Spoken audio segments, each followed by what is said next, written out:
जय हिंद, वंदे मातरम। बच्चों, राष्ट्र हित में शिक्षा भाई मलखान चौधरी सर।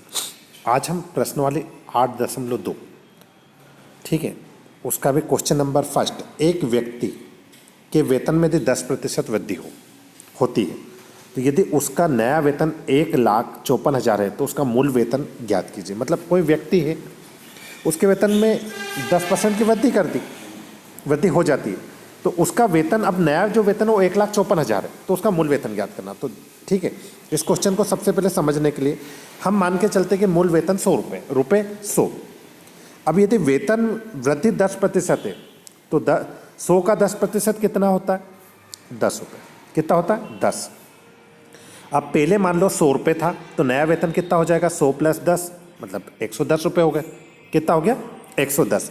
अब नया वेतन 110 है जबकि मूल वेतन कितना है? 100। तो नया वेतन ₹1, तो जब मूल वेतन 100/110 तो नया वेतन देखो कितना था? 1,54,000। तब मूल वेतन, तो हमने क्या करा, ये लिखा 100। देखिए ये हमारे पास, हमने क्या करा, नया वेतन 1,54,000 था और मूल वेतन कितना था? 100/110। देखिए इस जीरो से ये, एक जीरो से एक जीरो कैंसिल, ठीक है। अब हम क्या करेंगे, 11 एकम 11, 11 एकम 11, 11 चौक 44, कितना आ जाएगा यहाँ? 14, ठीक है। और 3 जीरो ऐसे की ऐसी लगा दी, ठीक है। ये कितना हो गया? 14,000। 14,000 में इधर क्या बच रहा था अपने पास? 10। जब 10 का हम गुणा कर देंगे तो हमारे पास मूल वेतन क्या बचेगा? 1,40,000, ठीक है। तो ये अपना पहला क्वेश्चन हो गया। आशा करता हूँ कि समझ में आ गया होगा। ये हमारा सेकंड क्वेश्चन। रविवार को 885 व्यक्ति चिड़ियाघर आए, सोमवार को केवल 169 व्यक्ति आए। चिड़ियाघर में सैर करने वाले व्यक्तियों का सोमवार को कितने प्रतिशत कमी आई? तो देखिए रविवार को चिड़ियाघर में कितने आए थे? 845। और सोमवार को कितने आया था? 169। तो 845 में से 169 को घटाएंगे हम तो कितना आएगा हमारा? 676। अब चूँकि हमें कमी बतानी है तो ये 600% हमेशा कितने में निकालते हैं अपन? 100 में। तो 676/845 × 100, ये 80% आ जाएगा, ठीक है। देखिए ये हमारा तीसरा सवाल। एक दुकानदार 2400 रुपये में 80 वस्तुएं खरीदता है। कितनी? 2,400 रुपये में कितनी वस्तु खरीद रहा? 80। उसे 16% के लाभ पर बेचता है।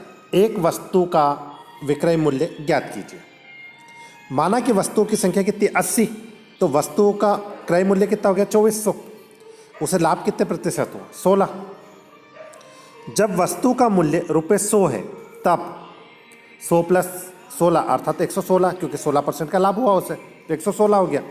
तब क्रय मूल्य बराबर एक वस्तु का, तो 116/100। चूँकि क्रय मूल्य 2400 रुपये है तो 116/100 बराबर इंटू 2400 आप डिवाइड कीजिए। 2 जीरो से 2 जीरो। अब क्या? 116 में 24 का गुणा कर दीजिए तो कितना आ जाएगा आपका? 116 में 24 का गुणा करोगे तो 2,784। चूँकि 80 वस्तुओं का मूल्य कितना हो गया? 2,784। अब 2,784 में आप 80 का भाग दीजिएगा तो ये 2480 आएगा, ठीक है। आशा करता हूँ कि ये क्वेश्चन भी बहुत ही अच्छा है। एक वस्तु का मूल्य 15,950 रुपये था। ₹400 मरम्मत पर खर्च किए गए। यदि उसे 15% लाभ पर बेच दिया जाता तो उसका विक्रय मूल्य ज्ञात कीजिए। यहाँ वस्तु का मूल्य बराबर 15,500। माना कि वस्तु का मूल्य कितना माना हमने? 15,000, मरम्मत पर खर्च किए 450, तो कुल मूल्य कितना हो गया? 15,950।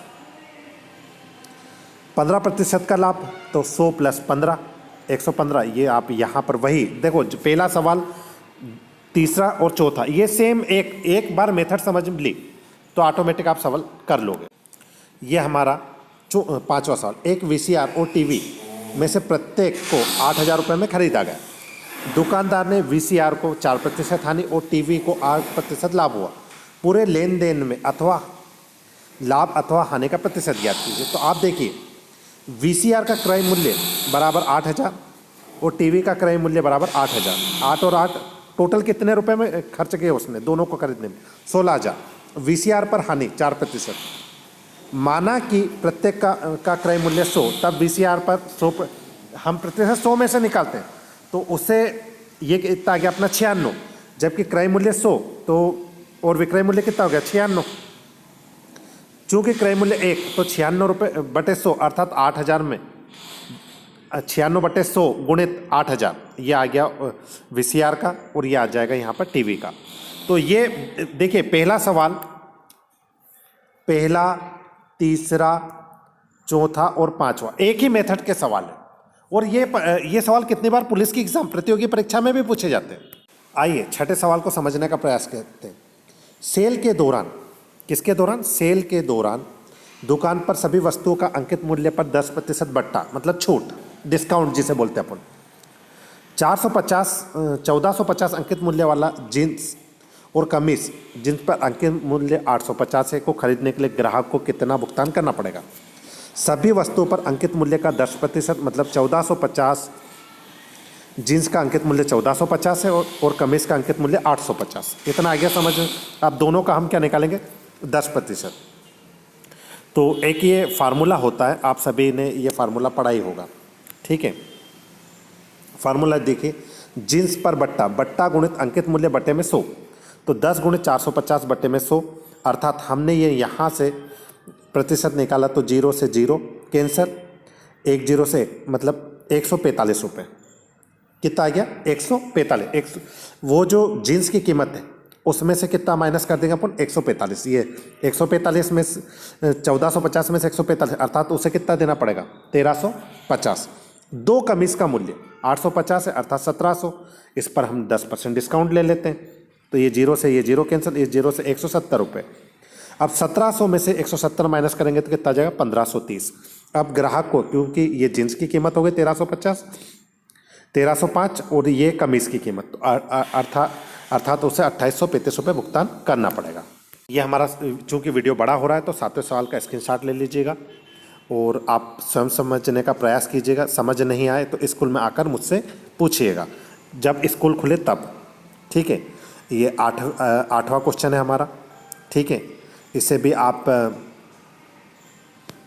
सरल, 8वां क्वेश्चन बहुत सरल है, एक बार डिस्कस कर लेते हैं हम सभी। देखिए, एक टेलीविज़न पर मूल्य 13,000 रुपये है, इस पर 12% की दर से बिक्री कर वसूला जाता है। यदि विनोद इस टेलीविज़न को खरीदता है तो उसे भुगतान की जाने वाली राशि, देखो कुल मूल्य 1300 रुपये, बिक्री कर कितना हो गया? 12%। माना कि क्रय मूल्य 100 है, तब विक्रय मूल्य कितना हो जाएगा? 100 + 12 अर्थात उसे कितना देना पड़ रहा है? 112 रुपये अधिक। क्रय मूल्य बराबर 1 रुपये का निकालेंगे तो 112/100 अर्थात गुणित, अर्थात उसे कितने अधिक पैसे देना पड़ेंगे? 14,550, ठीक है। बहुत अच्छा सवाल है, आप ज़रूर इस सवाल की प्रैक्टिस कीजिएगा, ठीक है। एग्ज़ाम की दृष्टि से भी इम्पोर्टेंट है। यहाँ पर यह हमारा 9वां सवाल है। 9वां सवाल भी बिल्कुल सरल है। एक जोड़ी जूते खरीदने पर सेल को खरीदार बट्टे पर 20% थी। यदि भुगतान की राशि 1,600 रुपये तो अंकित मूल्य क्या होगा? विक्रय मूल्य बराबर 1,600 बट्टे 20%। माना कि अंकित मूल्य 100 रुपये, तब विक्रय मूल्य 100 में से 20 घटा दो तो 80, और फिर 1 रुपये का निकालेंगे 100/80, 1 0 से 1 0 अर्थात कितना आ जाएगा? 2000। एक जोड़ी स्केट्स का मूल्य कितना हो जाएगा? 2000 रुपये। काफ़ी सरल सवाल था, और ये हमारा 10वां सवाल भी आप एक स्क्रीनशॉट लेकर कॉपी में नोट कर लीजिएगा। यहाँ पर अपनी प्रश्नावली समाप्त होती है, ठीक है। आप सभी अपनी कॉपी में अच्छे से नोट कीजिए। जय हिंद, जय भारत।